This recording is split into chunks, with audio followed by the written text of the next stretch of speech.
به نام خالق هستی، پدر پولدار، پدر بی پول. فصل 8، بخش 3.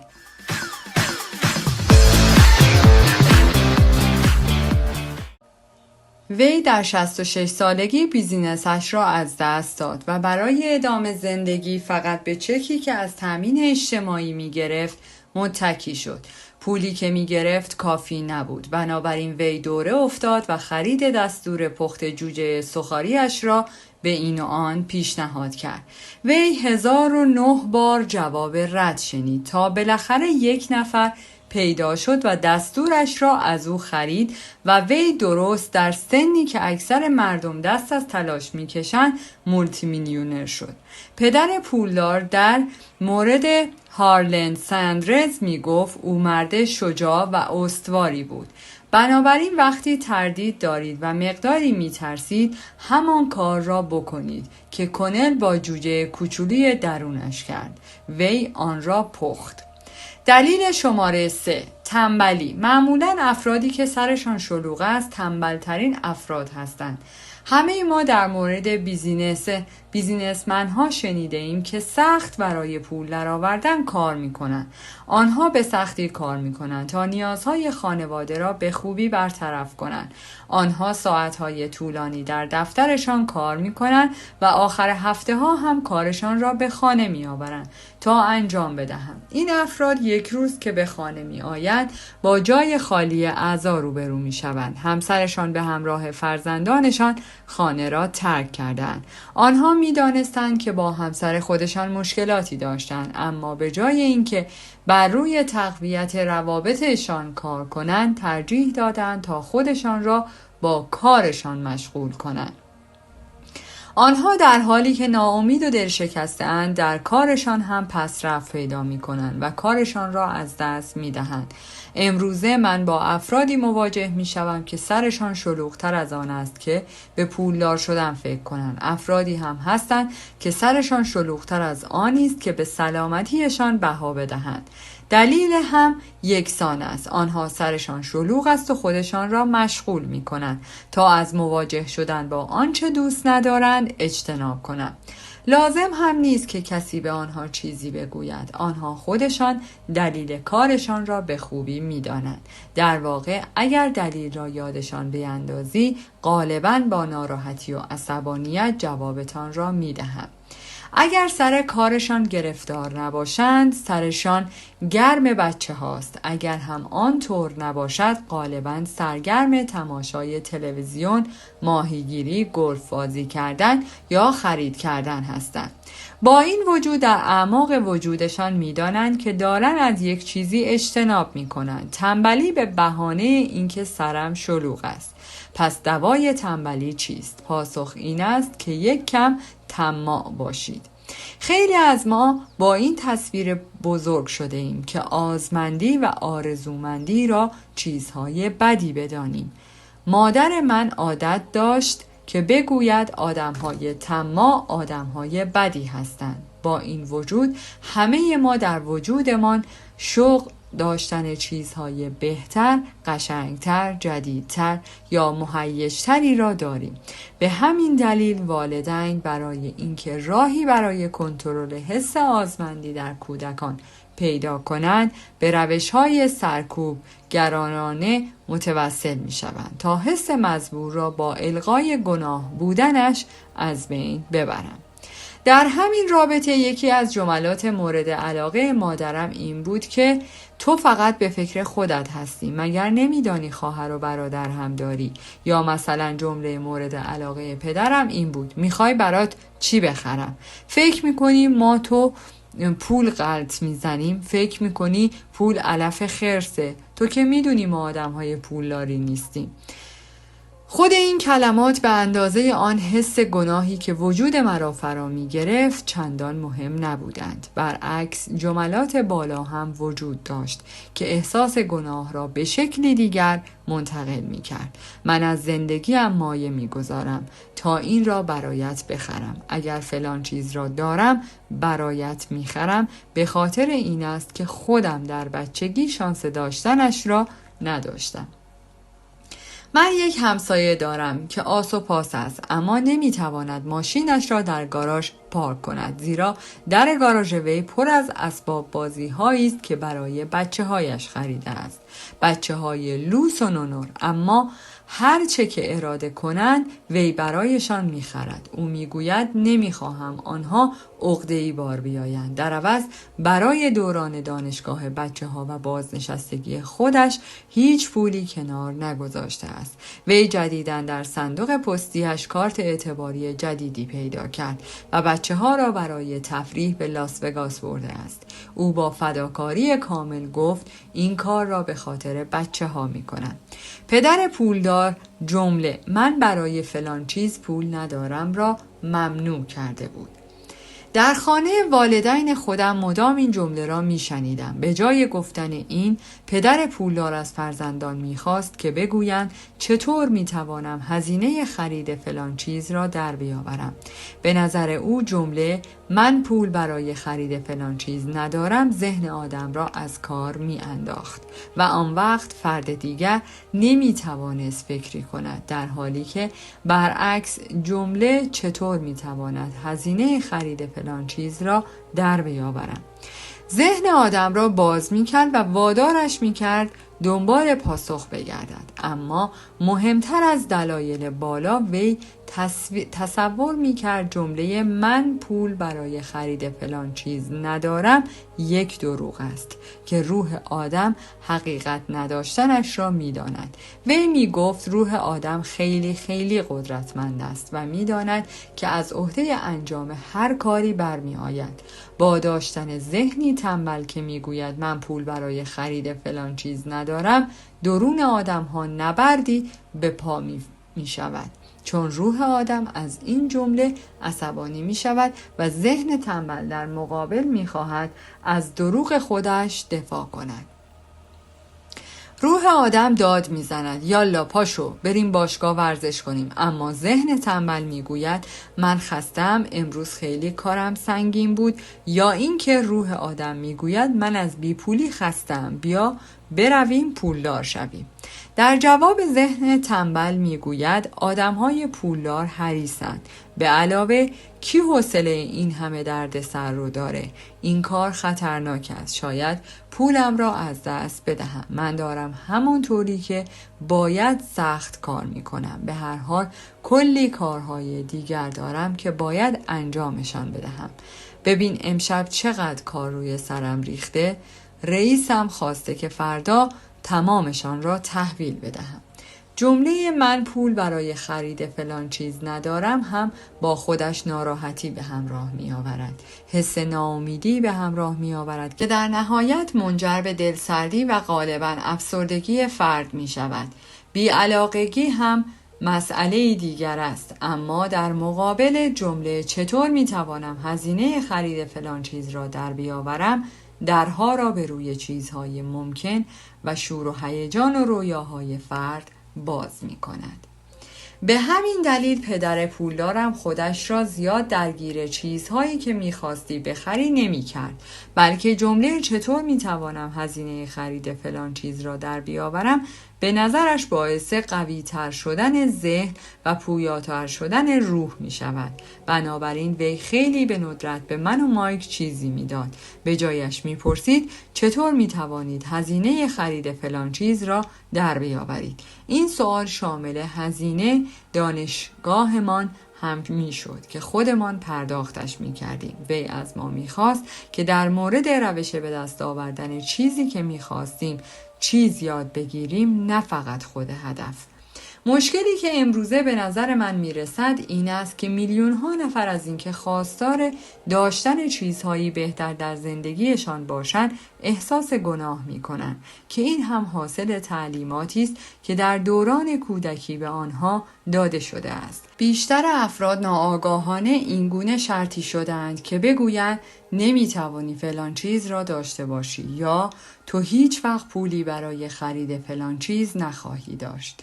موقعی که خودم تصمیم گرفتم از چرخه دورانی بیرون بیایم، اولین مرحله کار را با این سوال آغاز کردم: چطور میتوانم کاری بکنم که بدون اینکه شاغل باشم پول در بیاورم؟ سپس ذهنم به دنبال راه حل‌ها و پاسخ‌های ممکن گشت. سخت‌ترین قسمت کارم مبارزه با اعتقادات کهنه و پوسیده والدینم بود که میگفتند ما از پس خرید فلان چیز بر نمی آییم، یا آنقدر به فکر خودت نباش، یا چرا تو به فکر بقیه نیستی، و جملاتی از این دست که ابداع شده بودند تا حس گناه را به من القا کنند، تا بدین وسیله حس زیاده خواهی خودم را سرکوب کنم. بنابراین چگونه می توانید از پس تنبلی بر بیایید؟ جواب کمی ارزشمند بودن است. در برنامه ایستگاه رادیویی که اسمش برای من چه فایده ای دارد است، یک نفر از شنوندگان میپرسد اگر من سالم، زیبا و جذاب باشم چه فایده ای به حالم دارد؟ یا اگر دیگر مجبور نباشم سر کار بروم زندگیم چطور خواهد بود؟ یا اگر همه آن پولی را که لازم دارم در اختیارم باشد با آن چه کار می کنم؟ بدون اینکه آدم یک مقدار زیاده خواه و طماع باشد شوق داشتن چیزهای بهتر و پیشرفت به وجود نمی آید. اگر جهان در حال پیشرفت است به خاطر این است که همه آرزوی داشتن چیزهای بهتر را دارند. اختراعات جدید ساخته می شوند زیرا ما آرزوی چیزهای بهتر را داریم. اگر به دانشگاه می روم و درس می خوانم به خاطر این است که آرزوی داشتن چیزهای بهتری را دارم. پس هر وقت متوجه شدید که دارید از انجام هر کاری که می دانید باید انجامش دهید اجتناب می کنید، آن وقت کافی است از خودتان بپرسید آن کار چه نفعی برایم دارد. یک کم طماع باشید. این بهترین علاج تنبلی است. در عین حال حرص زیاد هم مثل هر چیز دیگری که افراط در آن خوب نیست مضر است. اما یادتان باشد که مایکل داگلاس در فیلم وال استریت چه می گفت؟ وی می گفت طمع چیز خوبی است. پدر پولدار همین مسئله را طور دیگری می گفت گناه از حرص بهتر است، به خاطر آنکه گناه روح انسان را تباه می کند و به نظر من روزولت این نکته را به خوبی بیان کرده است. همان کاری را انجام بدهید که در قلبتان تاییدش می کنید، چون دیگران به هر حال از شما انتقاد خواهند کرد، زیرا شما چه فلان کار را انجام بدهید یا نه دیگران همیشه از آن کار انتقاد می کنند. دلیل شماره 4: عادات. زندگی ما بیش از آنکه انعکاسی از آموزش‌ها و تعالیمی باشد که دیده ایم منعکس کننده عادات ماست. پس از تماشای فیلم کنان که آرنولد شوارزنگر در آن به ایفای نقش پرداخته است، یکی از دوستانم گفت کاش من هم بدنم مثل آرنولد بود. بیشتر افراد حاضر در جمع هم سرشان را به علامت توافق تکان دادم. یکی دیگر از دوستانم گفت من شنیدم که او قبلا خیلی هم لاغر مردنی بوده است. یکی دیگر اضافه کرد آره من هم این را شنیدم. من شنیدم که او تقریبا هر روز در باشگاه تمرین می کند. آره من شرط می بندم همینطور است. باید همین کار را بکند. فرد بدبینی که در گروه ما بود گفت نه بابا من شرط می بندم از اولش هم بدن او عضلانی بوده است. حالا دیگر حرف زدن از آرنولد را کنار بگذاریم و نوشیدنی بخوریم. این خاطره مثالی بود که ببینید عادات چگونه روی رفتار ما اثر می‌گذارند. یادم می‌آید که از پدر پولدارم در مورد عادات پولدارها پرسیدم. وی مثل همیشه به جای اینکه جواب را صاف و پوستکنده در دست من بگذارد از من خواست که از طریق مثال به جوابم برسم. وی پرسید پدرت چه موقع قبض‌هایش را پرداخت می‌کند؟ گفتم اول هر ماه. وی گفت چیزی هم اضافه برایش میماند؟ گفتم خیلی کم. وی گفت دلیل اصلی گرفتاری پدرت هم همین است. او عادتهای بدی دارد. پدرت به همه جز خودش اول از همه پول میدهد. آن وقت اگر چیزی از پولش باقی مانده باشد سهمی برای خودش هم برمی‌دارد. گفتم اغلب هم چیزی برایش نمی‌ماند، اما باید قبض‌ها را پرداخت کند مگر نه؟ یعنی شما میگویید بهای قبض‌ها را نپردازد؟ پدر پولدار گفت البته که این را نمیگویم. من خودم اعتقاد دارم که باید قبض‌هایم را سر موقع پرداخت کنم، اما اول از همه حتی قبل از اینکه سهم دولت را بدهم پول خودم را برمی‌دارم. پرسیدم اگر پول کافی نداشته باشید آن وقت چه کار می‌کنید؟ وی گفت باز هم همین کار را می‌کنم، حتی اگر کمبود پول داشته باشم باز هم سهم خودم را اول برمی‌دارم. برای من ستون دارایی هایم مهمتر است تا دولت. گفتم ولی مگر دولت یقه شما را نمیگیرد؟ پدر پولدار گفت چرا؟ اگر من قبض‌هایم را تسویه نکنم این کار را می‌کنند. ببین، من نگفتم که نباید هزینه قبض‌ها را بدهیم، بلکه گفتم اگر پول نداشته باشم باز هم به خودم اول پول می‌دهم. گفتم اما شما چطور این کار را می‌کنید؟ وی گفت چطوریش مهم نیست، مهم این است چرا این کار را می‌کنم. خب چرا؟ پدر پولدار گفت به خاطر انگیزه. فکر میکنی اگر من پولی نداشته باشم که بدهم چه کسی بیشتر شاکی می شود؟ من یا طلبکارها؟ خب جوابش معلوم بود، بنابراین گفتم مطمئناً طلبکارها بیشتر از شما شاکی می شود. اگر ما به خودمان پولی ندهیم که شاکی نمی شویم. گفت پس حالا دیدی اگر ابتدا به خودم پول بدهم فشاری که برای پرداخت مالیات و طلب دیگران رویم است مرا وادار می کند تا دنبال پول درآوردن از راه‌های دیگر باشم. بعد هم فشاری که برای پرداخت مالیات و طلب دیگران رویم است انگیزه من برای این کار است. من در کنار شغل اصلیم کارهای دیگر هم کردم. شرکت‌های دیگر راه انداختم. در بازار سهام دست به معامله زدم. هر کاری کردم تا طلبکارها سرم داد نزنند. این فشار باعث شد سخت‌تر کار کنم. وادارم می‌کنند بیشتر فکر کنم و روی هم رفته وقتی حرف پول وسط می آید زیرکانه تر رفتار کنم و فعالتر باشم. اگر آخر سر به خودم پول پرداخت می کردم در آن صورت فشاری احساس نمی کردم، اما ورشکست می شدم.